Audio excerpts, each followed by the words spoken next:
Shalom, monggo kita ndedonga rumiyin nggih saderengipun kula mabaraken renungan dinten menika. Gusti Allah Rama kawula ingkang wonten ing swarga, kawula munjuk sembah nuwun awit saking sih rahmat saha berkah dalem ingkang tansah lumeber dumateng kawula sedaya.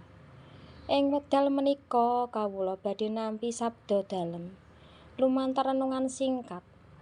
Kawula nyuwun supados panjenengan kersa paring pepadang wonten ing manah kawula, supados kawula saged mangertos menapa ingkang dados kersa dalem.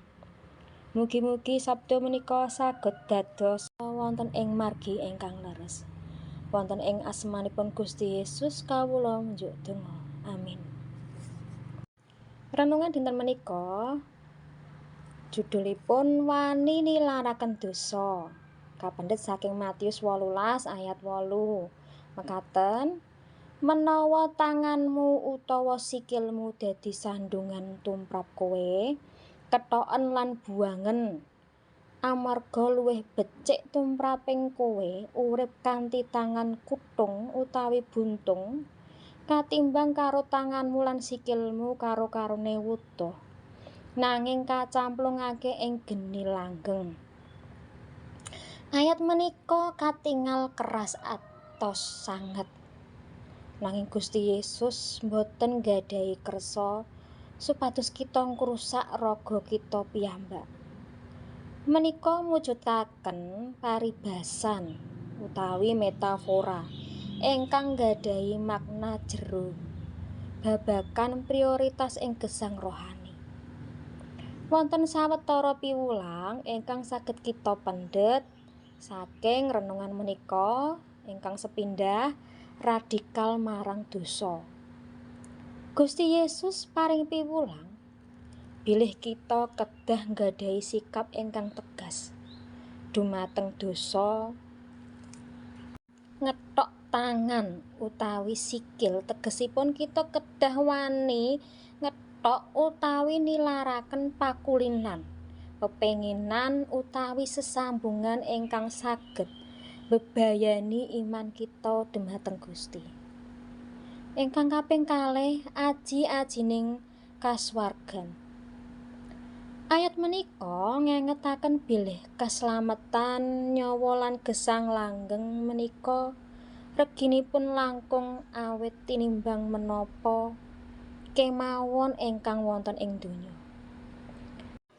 Ampun ngantos kita eman-eman nilaraken perkawis donya ingkang dadosaken kita adoh saking Gusti. 3. Pangorbanan.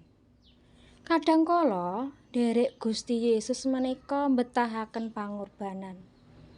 Mbok menawi kita kedah kelangan kasenengan semu utawi keuntungan donya, supados kita saged tetep setya, nanging pangorbanan menika boten badhe muspra amargi upahipun inggih menika gesang langgeng.